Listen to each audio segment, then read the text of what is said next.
தாம் டெல்லியில் இருப்பதால் முதலமைச்சர் விஜய் அழைப்பு விடுத்துள்ள தமிழக எம்பிக்கள் கூட்டத்தில் பங்கேற்க இயலாது என தேமுதிக மாநிலங்களவை உறுப்பினர் எல்.கே. சுதீஷ் கூறியுள்ளார்.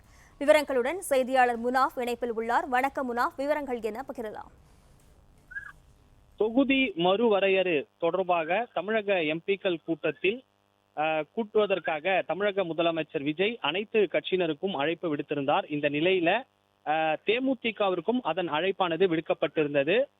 தாம் டெல்லியில் இருப்பதால் தமிழக முதலமைச்சர் விஜய் அழைப்பு விடுத்துள்ள நிலையில தாம் டெல்லியில் இருப்பதால் தமிழக எம்பிகள் கூட்டத்தில் பங்கேற்க இயலாது என தேமுதிக மாநிலங்களவை உறுப்பினர் எல்.கே. சுதீஷ் கூறியிருக்கிறார்.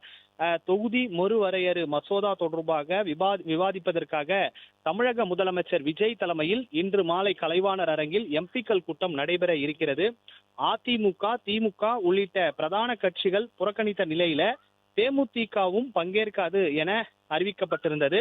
இந்த நிலையில இது தொடர்பாக கேட்டபோது தாம் டெல்லியில் இருப்பதாகவும் கூட்டத்தில் பங்கேற்க இயலாத சூழல் ஏற்பட்டுள்ளதாகவும் மாநிலங்களவை உறுப்பினர் எல்.கே. சுதீஷ் தெரிவித்திருக்கிறார்.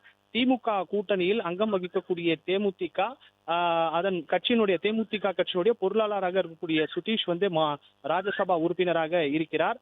அவர் டெல்லியில் இருப்பதன் காரணமாக இன்று நடைபெற இருக்கக்கூடிய இந்த எம்பிக்கள் கூட்டத்தில் பங்கேற்க இயலாத சூழல் ஏற்பட்டுள்ளதாக சுதீஷ் அவர்கள் தகவல் தெரிவித்திருக்கிறார். புறக்கணிப்பு என்ற அர்த்தம் புரிந்து கொள்ளப்படாத வகையில் தாம் டெல்லியில் இருப்பதாக மட்டுமே அவர் விளக்கம் அளித்திருக்கிறார்.